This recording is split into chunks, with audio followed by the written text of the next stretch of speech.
কখনোই তোমার পরাজয় প্রকাশ করো না। বন্ধুরা, আচার্য চাণক্য বলেছেন যে শত্রুর সামনে যদি তুমি পরাজয় দেখতে পাও তাহলে কখনোই তা প্রকাশ করো না।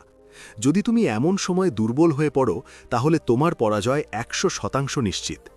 চাণক্য বলেছেন যে শত্রু যদি তোমার চেয়ে বেশি শক্তিশালী হয় তাহলে তার সাথে সদ্ব্যবহার করো। এর ফলে তুমি ধীরে ধীরে তার কৌশল ধরতে পারবে এবং কখনোই সমস্যায় পড়বে না। এমন পরিস্থিতিতে শত্রুকে কখনোই অবমূল্যায়ন করা উচিত নয়। যদি শত্রু দুর্বল এবং প্রতারক হয় তাহলে তার সাথে ঠিক বিপরীত আচরণ করো। তাই বন্ধুরা, আজ আমরা শত্রুর সাথে মোকাবিলা করার জন্য 12টি চাণক্য নীতি সম্পর্কে কথা বলবো। কারণ আজকের সময়ে প্রতিটি স্থানে প্রতিটি মোড়ে আমরা এমন লোকদের খুঁজে পাই যারা আমাদের প্রতি ঈর্ষান্বিত হয়। আমরা এমন শত্রুদের খুঁজে পাই যারা আমাদের সাফল্যকে বাধাগ্রস্ত করে। কখনো কখনো যদি আমরা সতর্ক না থাকি এবং যখন শত্রুরা আমাদের উপর আধিপত্য বিস্তার করে তখন আমাদের অনেক দুঃখের মুখোমুখি হতে হয় এবং সেই সময় অনুশোচনা ছাড়া আর কিছুই অবশিষ্ট থাকে না। তাই আজ আমরা সবচেয়ে বড় শত্রুর সাথেও মোকাবিলা করার জন্য 12টি চাণক্য নীতি সম্পর্কে কথা বলবো, যা ব্যবহার করে আমরা আমাদের জীবনে সফল হতে পারব এবং আমাদের সবচেয়ে বড় লক্ষ্যগুলিও অর্জন করতে পারব। আপনি যদি এই ভিডিওটি শেষ পর্যন্ত দেখেন তাহলে আপনার শত্রু তার পায়ের তলায় পড়ে ক্ষমা চাইবে। অতএব এই ভিডিওটি সঠিকভাবে বুঝতে হলে শেষ পর্যন্ত এটি দেখুন। কিন্তু চাণক্যজির নীতিতে আপনার মনোযোগ হারানোর আগে দ্রুত চ্যানেলটি সাবস্ক্রাইব করুন। তাহলে শুরু করা যাক। এবার চাণক্যজির নীতি নম্বর 1 বুঝতে পারি। চাণক্য কি বলছেন? আচার্য চাণক্য বলেন, যখন শত্রু তোমার চেয়ে শক্তিশালী তখন অপ্রস্তুত অবস্থায় তার কাছে যাওয়া বোকামি। দুর্বল অবস্থায় শত্রুর মুখোমুখি হলে পরাজয় নিশ্চিত। অতএব যদি শত্রু শক্তিশালী হয় তাহলে তার দুর্বলতাগুলি চিহ্নিত করতে এবং সঠিক সময় বিচার করতে তার সাথে থাকুন। চাণক্য বিশ্বাস করেন যে শত্রুর সাথে থাকার মাধ্যমে এবং তার প্রতিটি পদক্ষেপ বুঝতে পারলে আপনি তাকে পরাজিত করার জন্য সঠিক সময় এবং সঠিক পদ্ধতি বেছে নিতে সক্ষম হবেন। এই কৌশলটি কেবল শত্রুকে পরাজিত করার ক্ষেত্রেই নয়, জীবনের প্রতিটি ক্ষেত্রেই কার্যকর।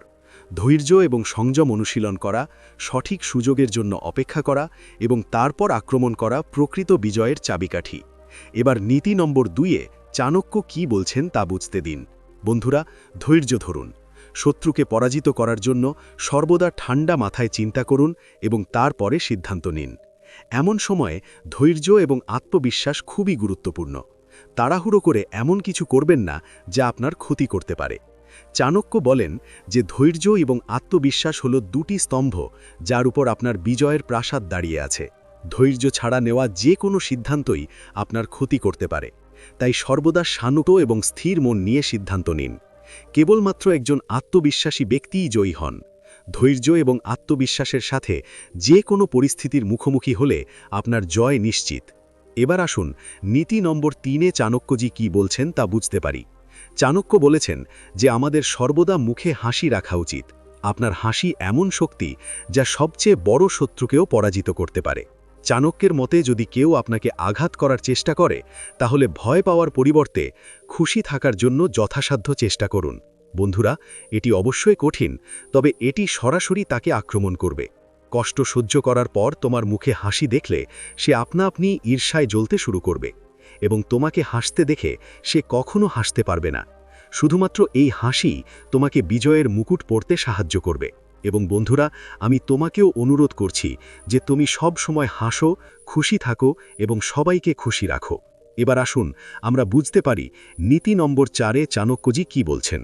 এতে আচার্য চাণক্য বলেছেন যে একজন ব্যক্তির তার কথার প্রতি বিশেষ মনোযোগ দেওয়া উচিত। তোমার শত্রুরা এর সর্বোচ্চ সুবিধা নেওয়ার চেষ্টা করে। যদি তোমার কথা খারাপ হয় তবে তোমার সম্পর্ক ক্ষতিগ্রস্ত হবে। তোমার কঠোর কথা তোমার জীবনকে তোমার ভালো বন্ধু এবং আত্মীয়স্বজনদের থেকেও দূরে সরিয়ে দিতে পারে। যারা কঠোর এবং তীক্ষ্ণ কথা বলে তাদের থেকেও মানুষ দূরে থাকতে পছন্দ করে। তাই কারো সাথে কথা বলার সময় তোমার সব সময় মিষ্টি কথা এবং ভদ্রতা ব্যবহার করা উচিত। তোমার মিষ্টি কথা এবং ভদ্রতা দ্বারা মানুষ তোমার প্রতি আকৃষ্ট হয়, এমনকি তোমার শত্রুরাও তোমার থেকে দূরে থাকার চেষ্টা করে। এবার নীতি নম্বর 5-এ চাণক্যজি কি বলছেন তা বুঝতে হবে। আচার্য চাণক্য বলেছেন যে তাদের পরিবার ছাড়া একজন ব্যক্তি তাদের বেশিরভাগ সময় তাদের বন্ধুবান্ধব এবং কর্মক্ষেত্রের লোকদের সাথে কাটান। অতএব প্রত্যেক ব্যক্তির তাদের সঙ্গ সম্পর্কে বিশেষ যত্ন নেওয়া উচিত।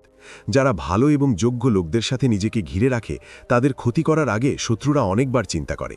তবে যদি কারো সঙ্গ খারাপ লোকদের সাথে থাকে তাহলে শত্রুরা এর পূর্ণ সদ্ব্যবহার করার চেষ্টা করে এবং আক্রমণ করার সুযোগ হাতছাড়া করে না। অতএব তোমার সাথে থাকা লোকদের সম্পর্কে সবসময় সতর্ক থাকা উচিত। সঙ্গ একজন ব্যক্তির ব্যক্তিত্ব এবং চিন্তাভাবনাকে প্রভাবিত করে, তাই শুধুমাত্র ভালো এবং ইতিবাচক লোকদের সাথেই থাকো। আসুন নীতি নং 6 চাণক্য কি বলছেন তা বুঝতে পারি।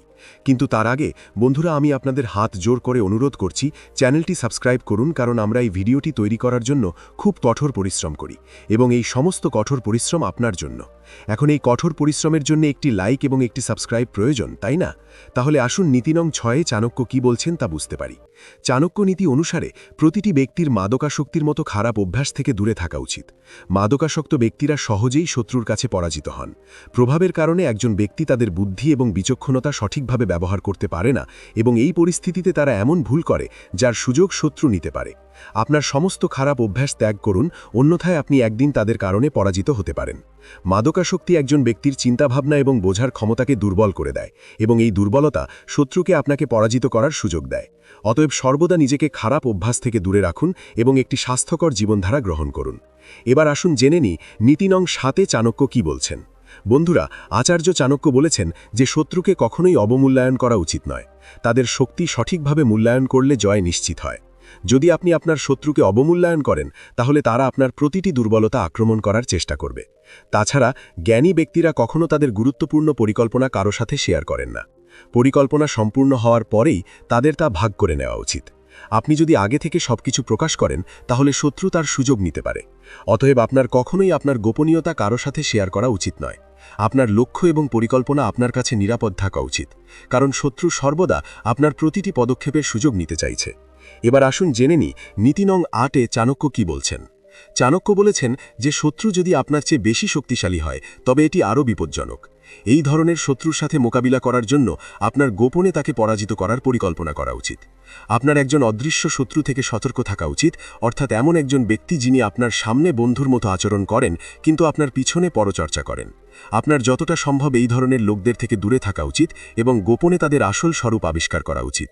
অতএব আচার্য চাণক্যজি বলেছেন যে আপনার গোপন কথা কারো সাথে শেয়ার করবেন না, কারণ আপনার ঘনিষ্ঠ বন্ধুরাও আপনার শত্রু হয়ে উঠতে পারে। এবার আসুন নীতি নং 9 চাণক্যজি কি বলছেন তা বুঝতে পারি।